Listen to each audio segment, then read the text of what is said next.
The quiet ambiance and sound of footsteps while trekking through snow-covered forests. The shivers and chills of ominous ice caverns. The cheery, feel-good vibes of cozy little towns painted in snow.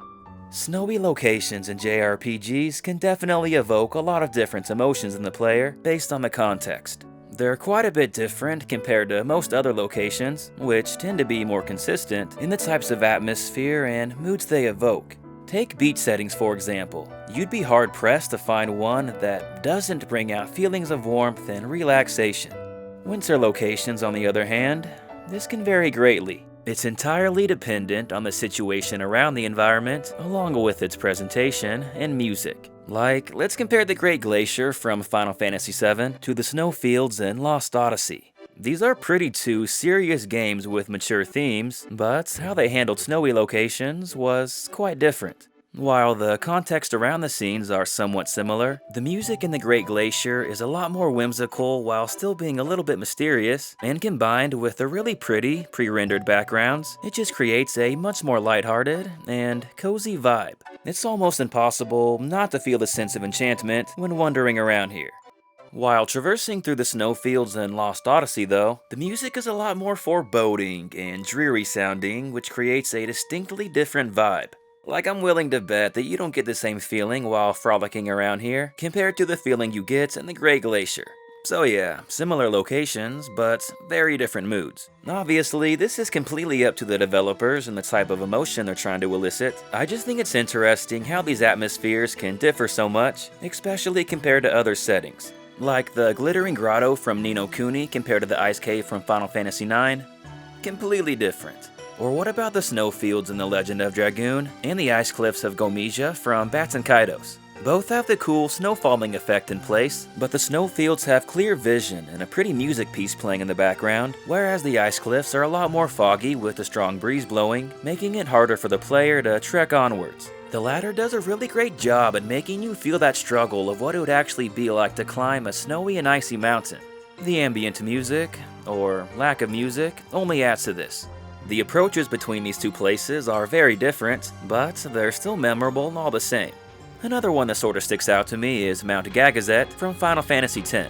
It comes pretty near the end of your journey as you're getting close to reaching Zanarkand, and combined with it coming after the notable moments of Kamari proving his strength to his former tribe, it's sort of like a triumphant feeling, and the music really reflects that.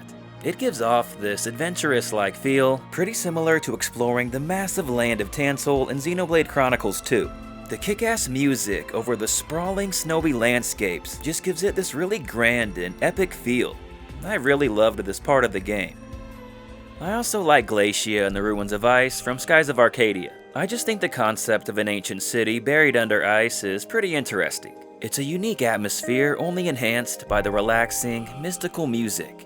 Speaking of atmosphere, the Frostlands from Octopath Traveler absolutely kill it here. Not only are the environments themselves and atmospheric lighting effects gorgeous, but the musical track that plays while traversing through here is just so beautiful. It truly creates that Winter Wonderland type ambiance. I remember leaving my game on idle for a while just to hear the music. So good. The OST in general in this game is really spectacular, and this is easily one of my favorites from it. With that said, I think that's about enough for fields and dungeon environments, so let's talk about some cozy and snowy towns now.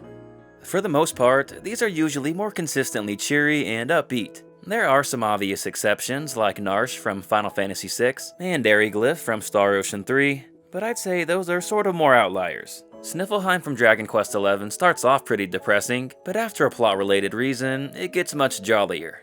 Now, compare this to the number of snow towns that have a much brighter and cheerier vibe.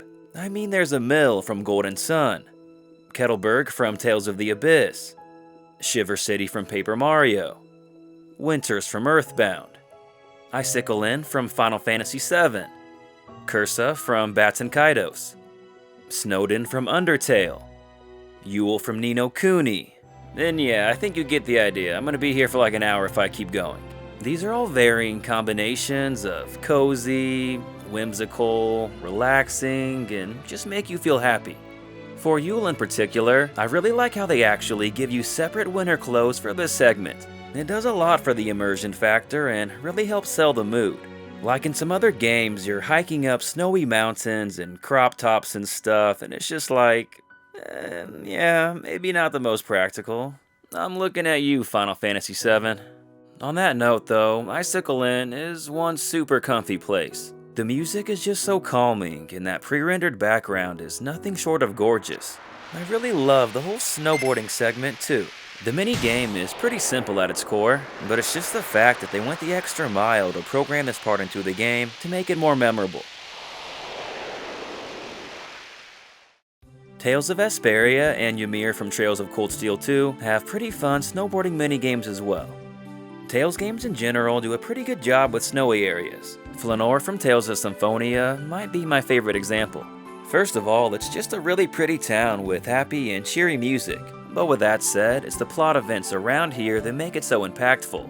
Throughout the whole game up until this point, you've had a hidden affection rating between your party members that determines who you get to spend time with in a special scene. The scene is already pretty cool on its own, however, without spoiling anything, under the right conditions you get the option to recruit a secret character that you wouldn't otherwise get in a normal canonical playthrough of the game. It's not just like this random extra thing that has no relation to the story either. It actually significantly affects the plot for the rest of the game.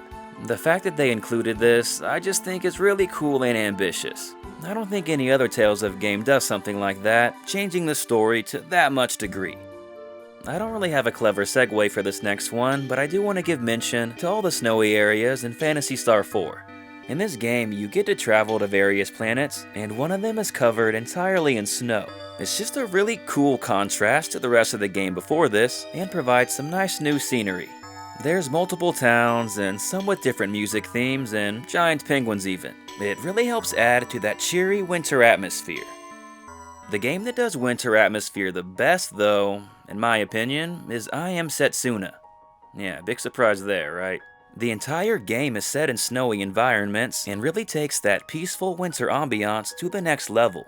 The absolutely gorgeous piano OST creates this really magical, wondrous, borderline somber at times atmosphere. It's something I've never seen replicated quite like this before. Honestly, as an overall complete gaming experience, I think it's pretty average with a bland and forgettable story and characters, but with that said, I still beat it. I mean, the battle system wasn't bad, but it was really just that unique ambiance that the music and visuals came together to create that kept me going till the end. Like seriously, the game may be average as a whole, but that OST is just astonishingly beautiful. I really can't give it enough praise. But yeah, I think there's really something to be said about the emotions that an atmosphere can evoke in a player. It's an underappreciated aspect not discussed very often, but sometimes it's all you need for the game to resonate with you and keep you engaged.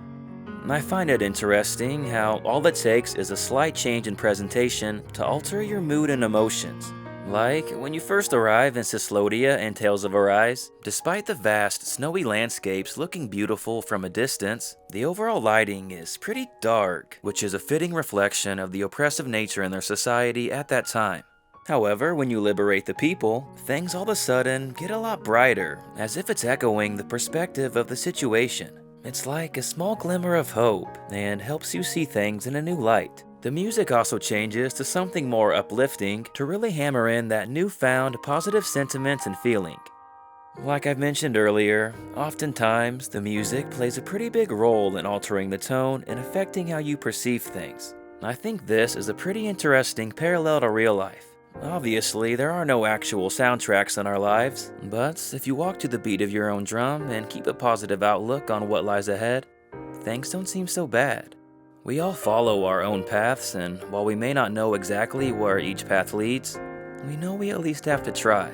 It's a reminder that no matter how tough things get, or how dark the situation seems in the moment, there's always light to be reached. All you have to do is press onwards, one step at a time, like a warrior forever marching through the endless snow.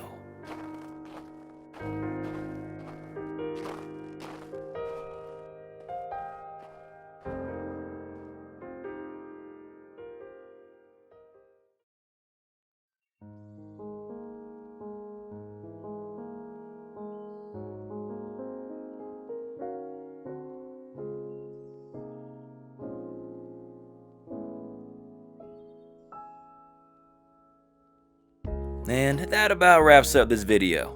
Thanks for watching, everyone. We hope you enjoyed it. If you did, please consider hitting that like button or subscribing to the channel if you haven't already. When we put out a similar video about beaches a while back, I caught a little flack for some cursing at times, as it apparently seemed jarring and out of place, which, looking back in retrospect, given the cozy and relaxing nature of the video otherwise, I definitely get where they were coming from and took that into consideration here. So yeah, hopefully the tone here is a little bit better received. How do you guys feel about snowy locations in RPGs though? There's a lot of memorable places with all different types of vibes, so let us know your thoughts in the comments below. As always, just want to give a huge thank you to our Patreon supporters. All of your support and generosity is very much appreciated. Other than that, thanks again for watching, everyone, and hope you have an awesome day. This is Corbin from Gaming Productions. Until next time.